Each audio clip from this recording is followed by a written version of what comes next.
네, 김종배의 시선집중 유튜브 연장 방송 시작하겠습니다. 저희가 월요일에는 아주 핫한 정치권 인사를 모시고 이야기를 나누고 있는데요. 조금 전에 전화로 만나봤던 이재명 캠프 총괄본부장 박주민 의원을 스튜디오로 모셨습니다. 어서 오세요. 네, 안녕하십니까. 이게 어떻게 된 일인가 아마 하는 분들이 계실 것 같은데 다른 방송 인터뷰고 이동을 하시다가 물리적 시간 때문에 본방 인터뷰는 전화를 하셨고요. 바로 그 막간을 이용해서 그 사이에 주차장에 이렇게 올라오시게 된 겁니다. 네, 주차장에서 인터뷰했습니다.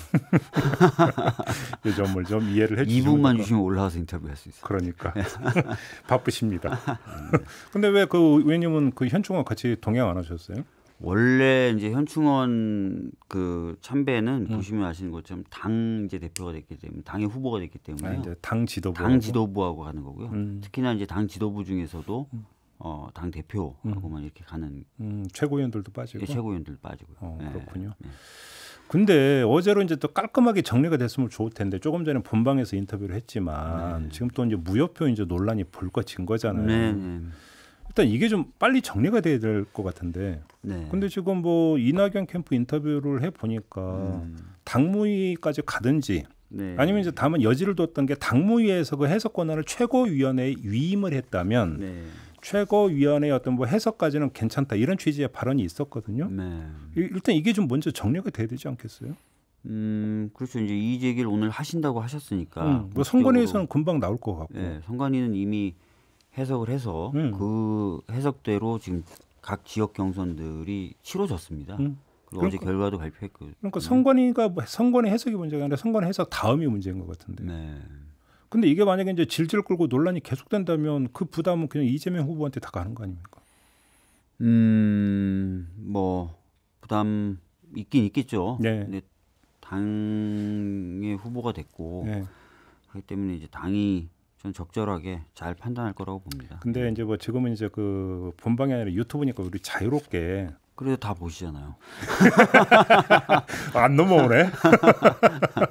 아니 같은 당 멤버들이잖아요. 이낙연 캠프에서 활동하시는 분들도 사적으로 이야기 좀 나누실 거 아니에요. 분위기 어때요? 이낙연 캠프 쪽에 계신 분들이. 끝까지 가겠다. 솔직히 이런 분위기예요. 어떤 거예요? 저희들이 이제 뭐 나름 이제 개별적으로 만나 뵙기도 하고 말씀도 나누고 하는데 강경한 입장을 가지고 계신 분들도 계시고요. 아, 진짜로? 또 그렇지 않은 분들도 계십니다. 그렇기 때문에 이제 저희들 입장에서는 뭐 이 부분이 이제 오래 갈 거다 이렇게 보고 있지는 않습니다. 그래요. 말끔히 좀 정리가 돼야 되길래 그래서 좀 여쭤보는 건데 알겠고요. 뭐 이거는 이제 어차피 이제 그 정해진 절차에 따라서 뭐 해석하는 거 말고는 지금 방법이 없는 거잖아요. 뭐 여기서 이제 더 이상 뭐 이랬쿵저랬쿵 이야기할 수 있는 성질의 문제는 아니고 정말 의아한 건 3차 선거인단 투표 결과인데 전혀 예상 못하셨죠? 솔직히 말씀드리면은 아까 이제 전화 인터뷰할 때도 말씀드렸지만 서울 지역을 걱정했어요. 저희들은 오히려. 왜냐하면 서울 지역이 현재 최근의 흐름을 보면 이제 민주당에 대해서도 그렇게 많이 우호적이지 않은 분위기였고요. 맞아요. 국민의힘이 더 나오죠 지지율이. 그리고 이낙연 후보 측하고도 그렇게 큰 격차가 안 나는 것으로 저희들이 계속 파악이 되고 있어서 서울 지역 경선이 어떻게 될까라는 관심이 되게 많았었어요. 근데 서울 지역 경선은 이제 51.7% 과반을 얻었고요. 그래서 이제 순조롭게 이제 그냥 잘 깔끔하게 이랬더니 갑자기. 근데 서울 지역 경선이라고 하는 것은 이거는 지금 그 대의원이나 권리당원이잖아요. 그잖아요. 근데 그러니까 그 선거인단은 당원이 아니더라 하더라도 일반 국민 누구나 지금 참여할 수 있는 그 차이가 있는 거 아닌가요? 맞습니다. 그래서 이제 선거인단 구성은 이제 방금 말씀하셨던 대로 권리당원이나 대의원과는 다른 그룹일 것이다. 이렇게 이제 보는 게 맞는데 투표율은 또 엄청 3차 선거인단이 높게 나왔어요. 그러니까 3차가 그러니까 1, 2차에 비해서 상당히 높은 투표. 거기다 결과는 정반대. 그러니까 이게 뭐냐 이렇게 되는 거잖아요. 그러니까 보통은 1차 선거인단 투표율이 제일 높고 점차 떨어지거든요. 근데 이제 3차 선거인단 투표율이 이례적으로 굉장히 높았고 1, 2차보다도 높을 정도로요. 거기다가 이제 그 나온 결과는 여론조사라든지 같은 시기에 진행됐던 서울 지역 경선 결과라든지 경기 지역 경선 결과하고 다르고 이전에 있었던 지역 경선 결과하고도 다르고 그래서 이 결과를 어떻게 해석해야 되느냐에 대해서도 뭐 어제 길게 얘기 나누지 못했지만 그 캠프 의원들이 좀 모여서 잠깐 얘기했을 때도 참 복잡하다. 그러니까 우리 네. 그 촌솔님들의 이제 그 이해를 돕기 위해서 그러니까 서울 경선하고 같이 엮어서 얘기하니까 3차 선거인단 멤버들은 주로 서울 시민으로 온 거 착각하시는 분들이 계실까 봐 말씀드리는데 그게 아니고 네. 이 선거인단은 서울 지역 이런 지역적으로 한정이 돼서 모집이 된 게 아니라 그냥 1차 모집, 2차 모집, 3차 모집. 전국적으로 모집된. 그렇죠. 그러니까 여기에는 그러니까 전국 단위로 모집이 됐다라는 점에서 분명히 좀 이건 서울 경선하고는 다른 거다. 네. 요걸 좀 미리 깔고 좀 말씀을 드려야 될 것 같아요. 근데 이제 아시다시피 서울 지역은 진짜 여러 지역에서 오신 분들이 자신의 출신 지역과 교류하면서 네. 생활하시는 공간이잖아요. 서울 지역이라는 데가. 그래서 서울 지역의 또 당원 규모가 크기 때문에요. 민심하고 괴리된 판단이 나오기가 어렵습니다. 네. 그래서 서울 지역 경선 결과를 자꾸 이제 말씀드리는 이유가 그런 거죠. 네. 근데 그렇게 놓고 본다면 그 뭐냐면 막연한 가정을 가지고 모든 걸 이야기할 수는 없고 네. 굳이 그 요일을 잡는다라면 그 시기적 특성 말고는 잡을 게 없잖아요. 3차 선거인단은. 다시 말하면 1, 2차보다는 뒤늦게 투표가 이루어졌다라는 것. 그잖아요. 시기적 특성뿐만 아니라 이제 구성의 특성도 좀 보긴 봐야 돼요. 근데 특성을 알 수 있느냐? 구성의 특성은 저희가 알 수는 없죠. 그러니까 네. 그런 얘기잖아요. 그렇기 때문에 그거는 그 지레짐작으로 할 수 있는 이야기는 아니고 그러면 지금 여기서 판별할 수 있는 것은 그러니까 1, 2차에 비해서 뒤늦게 투표가 이루어졌다는 것 말고는 차이가 없는 건데 그러면 그 시기적 요인에서 작동할 수 있는 게 뭐냐? 그건 대장동 말고는 없는 거 아닙니까? 그렇게 봐야 되는 거 아닌가요? 근데 아까도 말씀드렸던 것처럼 대장동 이슈가 불거진 이후에도 일반적인 여론조사를 보면은 우리 후보 지지율이 오르거든요. 물론 이제 여론조사 기간에 따라 차이는 있지만요. 전반적으로 좀 오르는 경향이었기 때문에 예. 그 부분하고 또 연결해서 보면 또 좀 잘 안 맞아요. 근데 예를 들어서 이제 뭐 특정 여론조사, 그러니까 얼마 전에 나왔던 며칠 전에 나왔던 여론조사에서는 물론 그 이재명 후보가 윤석열 후보보다는 높게 나왔지만 네. 그 전주에 비해서 3% 포인트가 떨어진 걸로 나온 것도 있고 하니까 그잖아요. 네. 그러니까 이제 대장동 의혹이 초기 단계에서는 예를 들어서 뭐 이제 곽상도 의원 아들 뭐 50억이 나온다든지. 이렇기 때문에 이재명 후보에게 집중되기보다는 분산되면서 오히려 의혹의 시선이 별로 이제 중요하게 작동을 하지 않았지만 그러면서 보수 언론은 열심히 또 이재명 후보가 어떻게든지 간에 연결짓는 보도를 계속 내놓고 이렇게 되다 보니까 조금씩 이재명 후보를 바라보는 의혹의 농도가 세지고 있는 거 아니냐 이렇게 해석할 여지도 있는 거 아닙니까? 뭐 그런 측면도 저희들이 당연히 고려해서 검토는 할 겁니다. 예. 그렇게 놓고 본다면 이재명 후보나 이재명 캠프에서의 대장동 대응 방법을 좀 재검토해야 되는 거 아니냐라는 얘기로도 연결이 될 수가 있잖아요. 이건 어떻게 받아들이세요?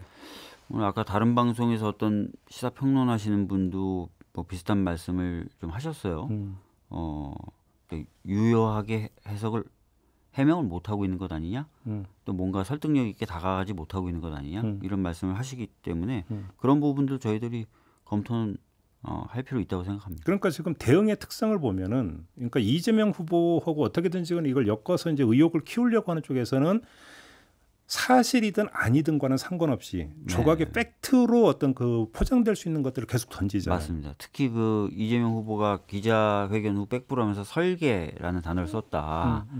설계라는 개념이 뭐냐 하면서 특히 이제 서른 의원님도 그 얘기를 계속 반복적으로 하시고요. 설계도 있지만 아무개가 지금 정영학 회계사의 녹취록에서 나오는데 아무개가 이재명 후보가 어떤 관계다. 이런 식으로 이제 계속 그렇죠. 보도가 나오고 있는 거죠. 식으로 많이 나오죠. 물론 그 진위는 규명이 되지를 않았음에도 불구하고 그렇죠. 그럼 정말로 뭐가 있는 게 아니야? 이런 식으로 사실로 접근하는데 국민들 같은 경우는. 근데 이재명 후보나 이재명 캠프에서는 자 내가 했을 때 이렇게 설계를 논리적으로 대응을 한다는 거죠. 그러면 거기서 이게 두 개가 붙으면 어디가 이기는지는 그건 뭐 부르부도 뻔한 거 아닙니까? 네. 혹시 이 점은 그러니까 검토 안 해보셨어요? 그러니까 사실은 무슨 저희가 어떤 녹취록을 갖고 있거나 또 녹취록의 내용을 정확하게 파악하고 있거나 하면은 이제 말씀하셨던 그런 의혹 제기에 대해서 팩트는 이렇다라고 얘기를 할 텐데 뭐 다 카더라라고 하면서 계속 보도가 이루어지니까요. 아니 언론은 그 녹취록 내용을 잘도 파악하던데 왜 캠프는 파악을 못해요? 네? 참모들이 무능해서 그렇습니다. 그걸 좀 자랑이라고 이야기하면 어떻게 해 지금. 열심히 하겠습니다. 아니 예를 들어서 최근에 그 어제 그제 나온 것만 해도 S사하고 이재명 후보가 특정 관계 있는 거 아니냐는 얘기가 또 나왔는데 이건 어떤 말씀 주시겠어요? 사실 이제 보도가 주말 새에 나온 것 같아요. S사라고. 그래서 이 부분은 저희들이 좀 확인을 해서 대응을 좀 해야 될 것 같은데요. 네. 아직까지는 뭐 그 사실관계 확인이 제대로 지금 안 되고 있는 것 같습니다. 그래요? 네. 그 지금 예를 들어서 이런 거잖아요. 하나만 예를 들면 유동규 씨, 네. 유동규 씨를 이야기를 하면서 저희하고 그 의원님도 저희하고 인터뷰에서 그 말씀하신 적이 측근 아니라고. 네. 근데 문제는 이재명 캠프 인사들이 그 측근이 아니라고 하는 기준과 사실 국민들의 어떤 그 경험치에 입각해서는 상식적 판단 간에 좀 간극이 있는 것 같아요. 솔직히 좀 그렇지 않습니까? 그럴 수도 있다고 봅니다. 근데 뭐 아닌 걸 아닌 거라고 얘기할 수밖에 없는. 아닌 건 아니라고? 정말로 아니라고요? 네. 아니 왜 그러면 그 사람을 그렇게 중용했느냐라고 좀 답변 좀 해줘 보세요. 왜 그렇게 그 사람은 그 그러니까 제가 들은 바로는 그 몇 가지 일을 하는 과정에서 성과를 보여줬었고 능력을 보여줬었고 그래서 이제 그런 차원에서 일할 기회를 계속 주게 된 것이다라고 얘기를 했던 거고요.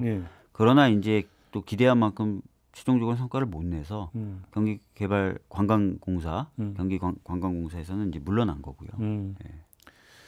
측근이라면 성과를 내든 못 내든 계속 중용이 됐겠죠.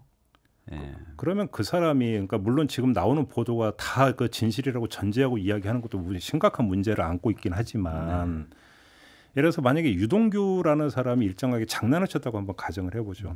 그리고 그것이 어떤 이재명 후보가 성남시장으로 그 재직하고 있을 때라고 가정을 해보죠. 그러면 그때가 뭔가 돼버리면은 그런 문제가 이제 계속 집중적으로 부각이 되면 타격은 고스란히 입는 거 아닙니까? 이재명 후보 입장에서는. 관리자. 근데 그것이 단순히 측근이 아니다라는 이야기로 퉁치고 넘어갈 수 있는 건 아니잖아요. 관리자로서의 어떤 그런 그 유감 표명이나 이런 건 이미 하셨고요. 네. 최근에 있었던 일을 좀 하나 말씀드려 볼게요. 네. 경기도에서 이제 성남시 쪽에 그 성남애들의 이익 배당에 대해서 이제 중단하라라고 공문을 보냈어요. 이제 성남시가 판단을 해야 될 부분인데 만약에 뭔가 연관이 있다면 뭔가 조금이라도 좀 연관이 있거나 뭔가 있다면 그렇게 돈을 추구하는 사람들을 돈을 못 갖게 하면 당연히 그 사람들은 반감을 가지겠고 이런저런 걸 던지겠죠. 수류탄이 됐든 뭐 폭탄이 됐든 던지겠죠. 근데 그런 걸 과감히 하지 않습니까 지금? 그거는 사실은 저쪽에서 뭔가 던질라 그래도 던질 게 없다는 것의 반증이다. 이렇게도 볼 수 있기 때문에 그런 점도 좀 봐주셔야 돼요. 네. 이 자리에서 사실은 그 지금 뭐 나오고 있는 대장동 관련 의혹에 대해서 하나하나 지금 진위를 검증하기에는 너무나 한계가 있는 것 같고 네. 이렇게 한번 얘기를 돌려보죠. 지금 이재명 후보의 대표 슬로건이 이재명은 합니다죠. 네. 다시 말해서 이 합니다라고는 세 글자에 담겨 있는 것은 이재명은 한번 작심한 것은 확실하게 밀어붙여서 성과를 낸다라고 하는 어떤 그 유능함, 유능함에 대한 어필이잖아요.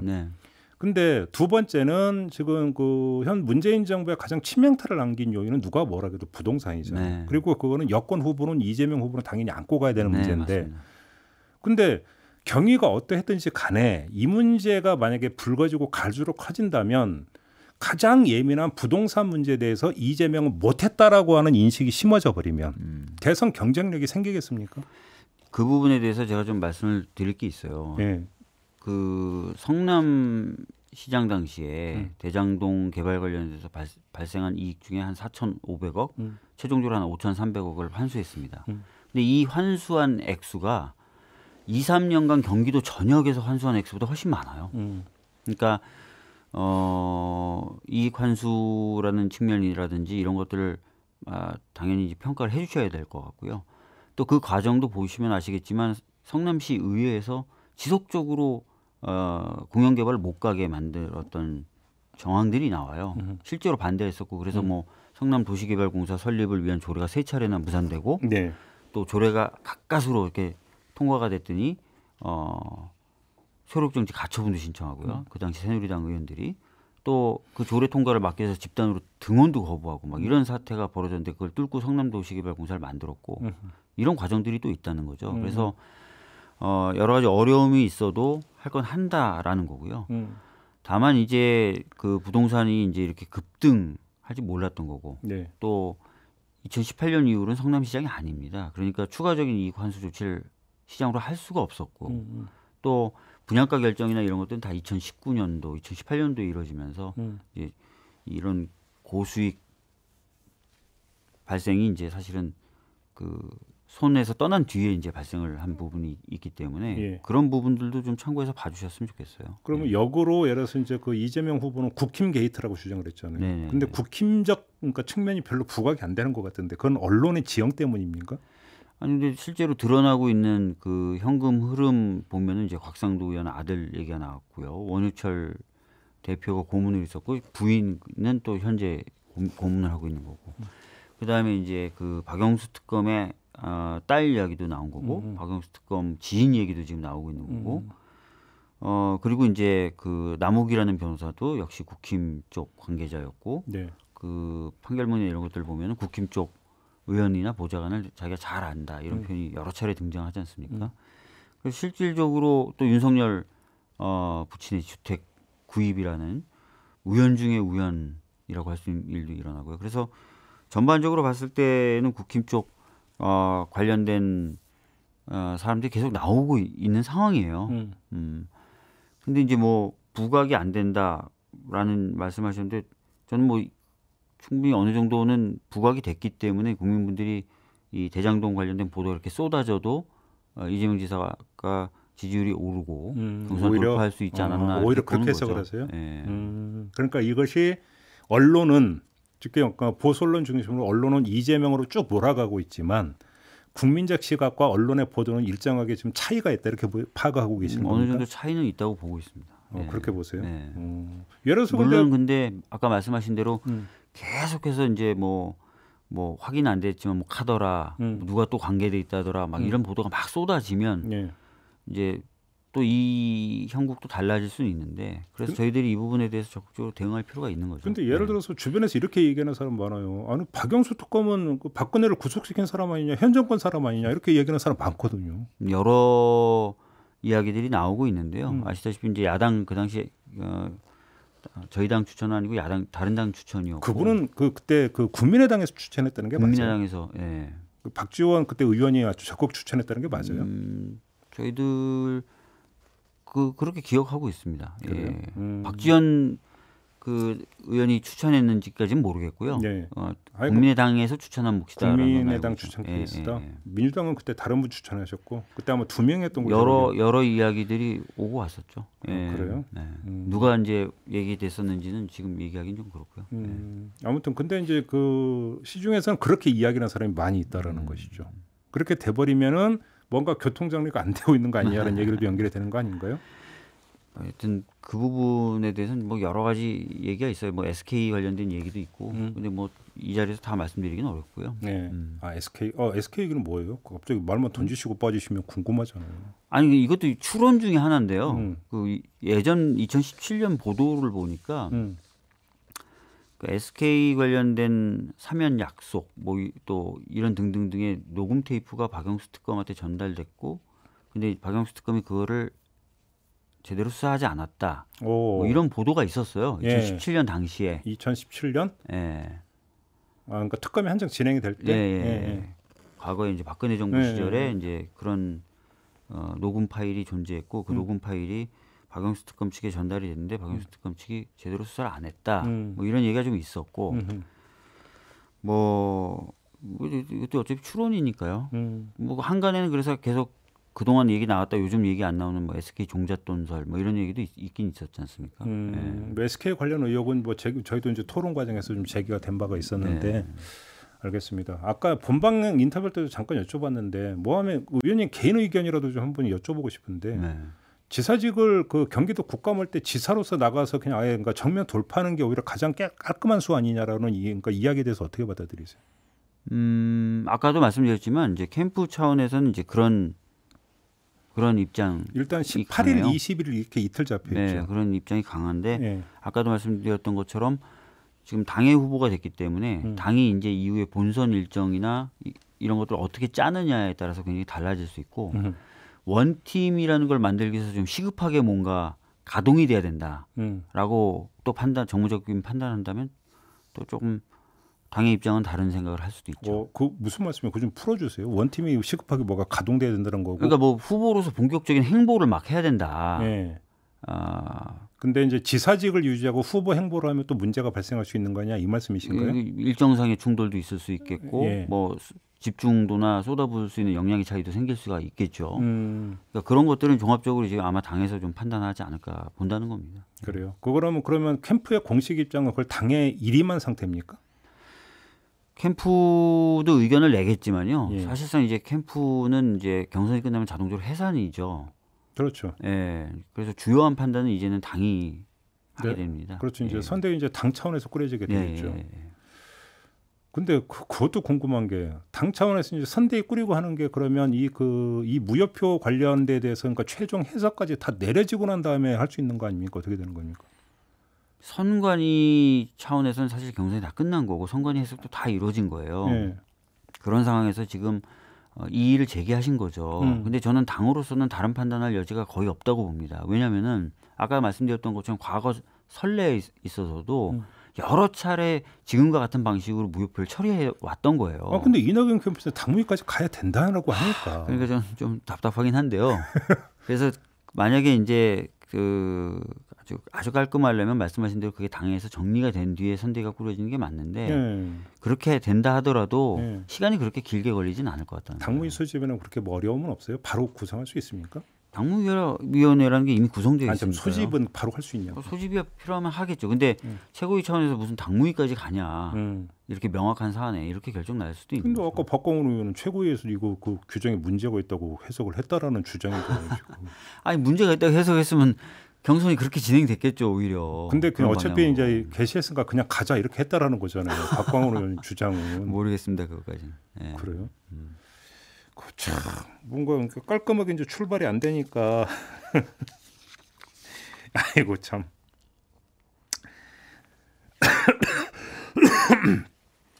그러면 캠프는 이제 바로 해산이 됩니까? 어떻게 되는 겁니까? 내일 이제 해단식 합니까? 해단식까지는 아니고요. 그 해단 관련된 줌 회의를 오전에 하고 이제 오전에 캠프 이제 지도부 의원들이 기자간담회를 통해서 이제 마지막 정리를 하게 될 것 같습니다. 이낙연 후보 쪽에서는 지금 이의 신청을 한다고 하니까 그렇다 치고 추미애 후보나 박용진 후보는 혹시 좀 얘기해 보셨어요? 이후 어떻게 정부와 같이 결합해서 어떻게 돕는다 이런 얘기 좀 진행된 거 없어요? 얘기를 못 해봤어요.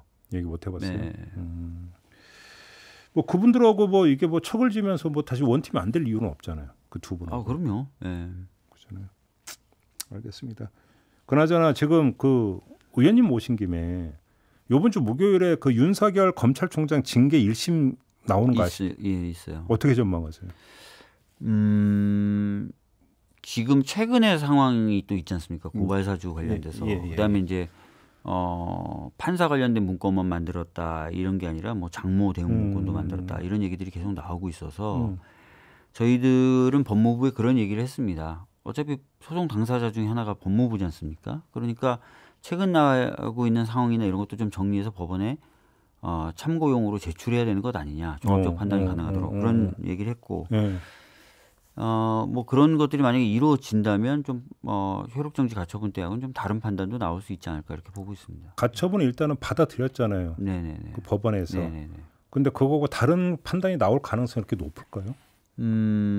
이제 사실은 그때 이제 주로 이제 문제 삼았던 것들이 이제 절차 관련된 부분에 대한 판단이었거든요. 그래서 본안 소송으로 가서 좀 다퉈볼 필요가 있다라고 한 거예요. 그러면서도 판사 사찰 문건에 대해서는 판사도 이례적으로 판결문에 쓰면서 매우 부적절하다 이렇게 썼거든요. 근데 그 이후에 그 매우 부적절한 일이 그 당시 관계자들의 해명과 달리 조직적으로 이루어졌을 가능성을 보여주는 정황들이 계속 나오고 있지 않습니까? 네. 그러니까 그런 것들을 판사도 고려하고 판단할 수밖에 없을 거라고 봅니다. 그 얘기 나온 김에 몇 가지만 더 여쭤볼게요. 조남관 법무연수원장. 네. 지금 공수처 소환조사 받았잖아요. 네, 그렇다고 그러더라고요. 그 문제는 어떻게 정리가 될 거라고 전망을 하세요? 한명숙 모해유준 교사 사건 이제 수사 문제잖아요. 네. 공수처에서 이첩이 돼서 이제 수사를 하는 거니까요. 종합적으로 좀 판단하지 않을까 싶습니다. 지금 고발 사주 관련된 의혹이든 그 무렵에 있었던 대검의 여러 가지 범죄적 정황에 대해서 공수처 종합적으로 지금 살펴보고 있으니까요. 같이 좀 판단되지 않을까 싶습니다. 다음 수순은 그러면 윤석열 후보 소환 조사밖에 남은 게 없잖아요. 조남관까지 불렀다라고 한다면. 조사를 할 수밖에 없죠. 근데 예를 들어서 그 한명수 사건 소환 따로 하고 고발사주 사건 소환 따로 하고 이러기도 좀 부담스럽지 않나요? 공수처 입장에서는. 그럼 밀어줄 수 있는 거 아닌가요? 나중에 한꺼번에 다 퉁쳐서 하기 위해서. 그러니까 소환 조사는 할 텐데 방금 말씀하셨던 것처럼 지금 공수처가 바라보고 있는 또 수사하고 있는 사건이 한두 개가 아니에요. 그 당시 대검에 대해서. 그러니까 이제 마무리격으로 아마 윤석열 전 총장을 소환해서 여러 관련된 사건들 종합적으로 신문하지 않을까 싶습니다. 그렇죠. 네. 그게 그 10월 안에 다 끝날 수 있을까요? 다시 말해 국민의힘 대선 후보 선출 전까지 다 마무리될 수 있을 거라고 보십니까? 공수처로서도 어떤 부담을 덜기 위해서는 예. 최선을 다하겠죠. 그게 그 11월 5일 국민의힘 대선 후보 선출 전까지는 끝나야 된다는 입장이십니까, 의원님도? 그렇지 않고서는 또 어마어마한 혼란도 있지 않을까 싶은데요. 그러면 시비거리가 나올 수가 있죠. 시비거리 나올 수 있고. 그래서 속도를 내는 어떤 그 징후는 여러 군데서 이제 그 포착이 되는데 이제 그때까지 정말 끝날 수 있는. 뭐 김건희 씨 그 도이치 모터스 사건도 마찬가지라고. 아마 속도 낼 겁니다. 같은 지금 속도로 관련자들 구속됐으니까 보통 구속되면은 20일 정도 내에 수사를 마무리하지 않습니까? 그렇죠. 예. 그러면 김건희 씨 소환 조사도 이제 뭐 임박했다라고 좀 봐야 되는 그렇게 봐야 될 것 같습니다. 알겠습니다. 사실은 오늘 그 우리 의원님 모시고 이제 그 후보 선출 끝났고 이후 대선 전략에 대해서 집중적으로 좀 여쭤보고자 이제 모시기로 했었는데 갑자기 이낙연 캠프 쪽에서 이의 신청을 하겠다 이 이야기가 나오면서 방향이 좀 약간 틀어졌습니다. 저도 나와달라고 말씀하셨을 때 다른 얘기를 할 줄 알았어요. 그러니까. 근데 지금 그 얘기를 가져가기에 약간 빠른 부분이 있어서 그건 좀 아껴뒀고요. 그건 좀 나중에 다시 한번 이야기를 좀 하도록 그러시죠. 하고. 알겠습니다. 오늘은 이 정도로 좀 가름을 해야 될 것 같은데 빨리 아예간 당내 논란이 좀 빨리 정리가 되는 게 좀 급선무인 것 같아요. 당으로서도 그렇게 판단하고 있을 거라고 보여지고요. 예. 최선을 다해서 아마 조기 매듭 짓고 좀 원팀으로 가는데 더 힘을 쏟지 않을까 이렇게 보고 있습니다. 근데 그냥 보내드리기는 아쉬운 것 같아서 하나만 더 여쭤보면 국민의힘 후보를 한번 예상해 보세요. 누구로 예상하십니까? 저는 윤석열 후보가 될 거라고. 결국은 될 거다. 그러면 이재명 후보 입장에서는 윤석열이 좋습니까? 홍준표가 좋습니까? 진짜 두 분 다 강점 있는 것이 달라요. 전에도 비슷한 질문 받으면 제가 그렇게 말씀드렸더니 피해간다고 막 자꾸 그러시는데 그건 아니고 두 분 어느 분이 되더라도 어려운 건 맞죠. 정권 교체론이 지금 더 높게 나오거든요. 네, 맞아요. 여론조사. 그래서 저는 원팀이라는 게 반드시 필요하고 그것도 빨리 돼야 된다고 주장하는. 원팀이라고 하는 게 이제 문제는 어떤 지지층의 어떤 분열과 이탈이 나오면 그냥 필패다 이런 얘기인 거잖아요. 지금도 어려운데요. 그러니까. 알겠습니다. 혹시 뭐 나중에 이제 대선 전략은 좀 나중에 다시 한번 이야기한 걸로 하고 오늘은 이렇게 좀 마무리할게요. 고맙습니다. 예, 감사합니다. 네, 박준민 의원과 함께했고요. 저도 함께 올라가고 내일 아침에 다시 인사드리겠습니다. 고맙습니다.